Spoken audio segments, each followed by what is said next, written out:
Nesse slide, quero conversar com você hoje sobre o estado físico da matéria. Então, quais são os três estados físicos da matéria? Sólido, líquido, gasoso. Esses são os três estados físicos da matéria que nós estudamos principalmente no ensino médio. E o que vai diferenciar entre eles? Qual é a diferença entre esses três estados físicos da matéria? É o estado, a gente chama de estado de agregação. Professor, o que é estado de agregação? É o estado como essas moléculas estão arrumadas. Se elas estão mais próximas ou se ela está mais afastada. No estado sólido, então vamos olhar aqui para o slide. No estado sólido, essa estrutura molecular é mais arrumada. É por isso que quando você vê aqui, a gente colocou um cubo de gelo, né? Ele é todo arrumadinho, ela está mais junta, não tem muita mobilidade dessas moléculas se mexerem. Já no estado líquido, tem um pouco de o quê? De movimento entre essas moléculas, né? Tem maior energia entre elas. E no estado gasoso, elas estão totalmente afastadas, com muita mobilidade, com muita facilidade de se movimentarem. Bom, para o ensino médio, a gente estuda, então, esses três estados da matéria, três estados físicos, né? Tem uma observação aqui que eu quis trazer para vocês, que são dois estados, que a gente chama de dois estados da matéria, mas que são casos extremos, que é o plasma e o condensado de Bose-Einstein. O que é isso? Só para você saber que existe, conhecer, mas que não está sendo abordado nos conteúdos de ensino médio e não está sendo pedido para o vestibular, que é o plasma. O plasma, então, é um estado ionizado do gás. O que é esse estado ionizado do gás? Ele está a altas temperaturas e você vai formar desse gás íons. O que é formar íons, né? É perder ou ganhar elétrons. E o condensado de Bose-Einstein é uma luz, a gente chama também de luz líquida, e ele é um gás que está a uma baixa temperatura. Essa temperatura é tão baixa, né? Ele é um gás de baixa densidade, botei aqui, né? E é elevado a uma temperatura muito baixa, que é chamada de zero absoluto. O zero absoluto está na escala Kelvin, né? Zero absoluto é a mesma coisa que menos 273,15 graus Celsius, né? Normalmente a gente estuda escalas termométricas lá em física, tem uma parte da matéria de química lá em cinética, que também a gente pode rever as tabelas termométricas, né? As escalas termométricas, mas só para você saber que o zero absoluto, então, que é chamada de zero Kelvin, é igual a menos 273,15 graus Celsius, que é o que a gente utiliza mais aqui.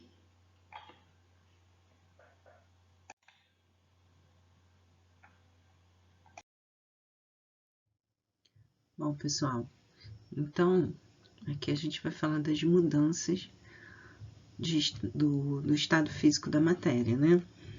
Então aqui a gente tem sólido, líquido e gasoso.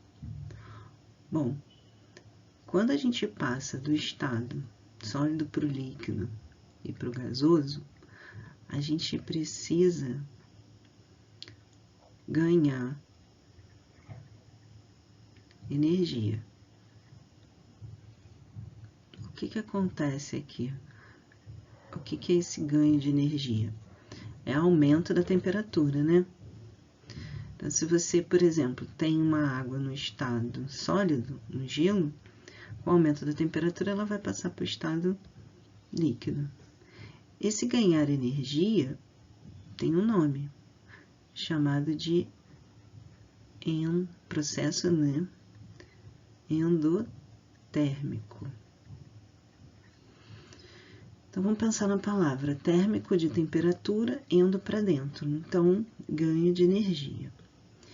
E a parte contrária, né? De liberar energia. Então, do líquido para o sólido, tem liberação de energia. Liberar energia. Liberar energia tem outro nome, né? Processo chamado exotérmico. Ex para fora. Então, liberação de energia e ganho de energia. E quando eu passo do sólido para o líquido, eu tenho um nome nessa transformação, né? Assim como eu tenho do líquido para o sólido e do estado gasoso para o líquido. Então, vamos lembrar dos nomes dessas transformações? Do sólido para o líquido, ele é chamado de quê? De fusão. Alguns metais, por exemplo, a gente fala assim, vou fundir, né? O que é fundir? É passar esse metal do estado sólido para o líquido. E do líquido para o sólido, como é que é o nome? Dá para ter uma colinha, porque é só lembrar que é do líquido para o sólido é solidificação. Errei aqui. Solidificação.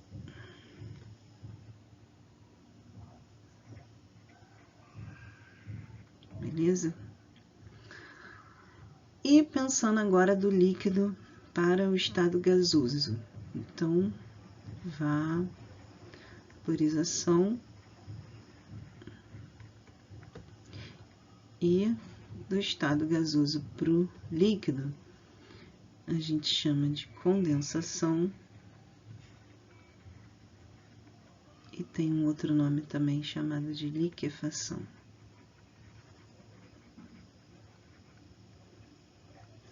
Aqui eu quero fazer uma observação. Essa caneta aqui não ajudou, mas aqui eu quero fazer uma observação, porque condensação é diferente de liquefação, porque na condensação você tem uma substância, por exemplo, a água, ela era líquida, com o aumento da temperatura ela passou para o estado gasoso. E aí, abaixando a temperatura, ela volta para o estado líquido. Então, quando eu mexo só na temperatura, eu digo que eu condensei.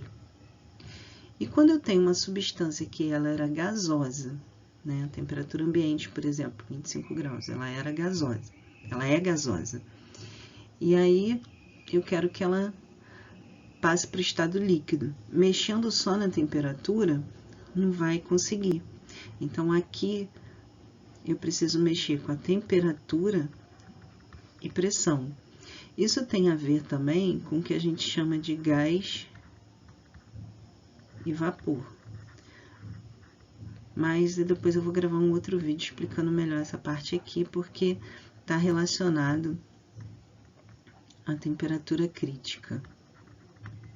Só para vocês já irem se acostumando com esse nome. Mas o que eu quero aqui que vocês pensem agora?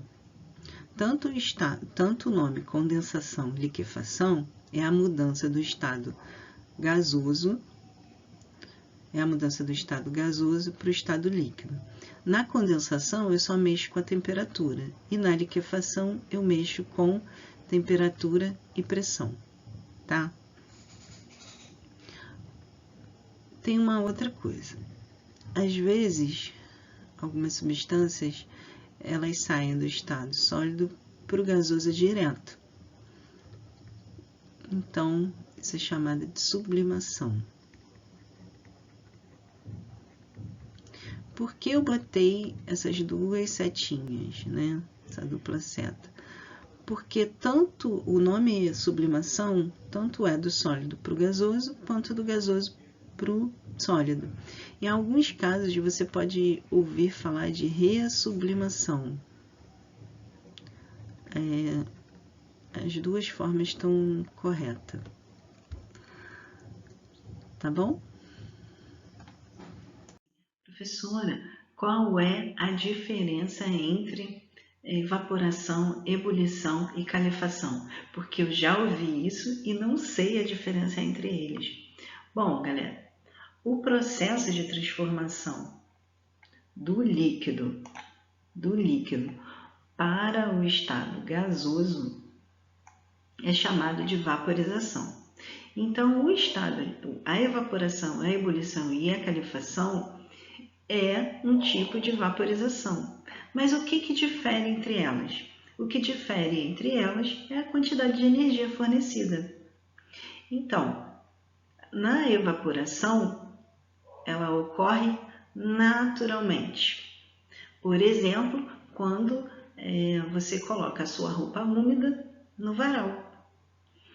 Essa água vai o quê? Vai evaporar.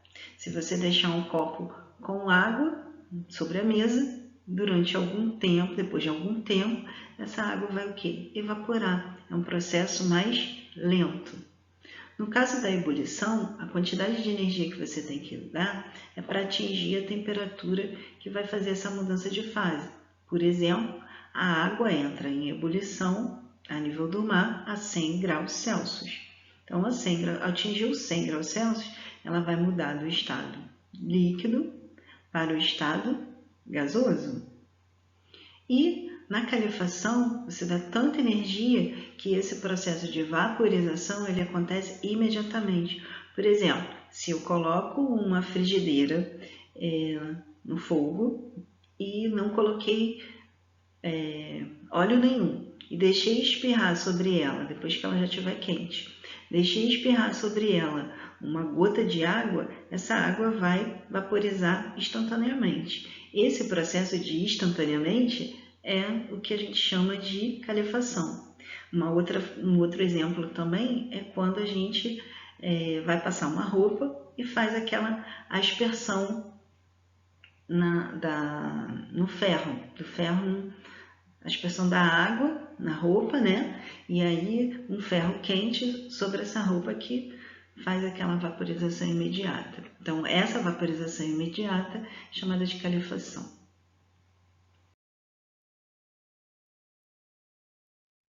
Então, aqui nesse slide eu estou trazendo o exemplo, então, do que a gente conversou no slide anterior, só para ficar exemplificado, né? Então, evaporação, processo mais lento, ebulição está ali no intermediário e a calefação é um processo mais intenso, onde você dá maior energia.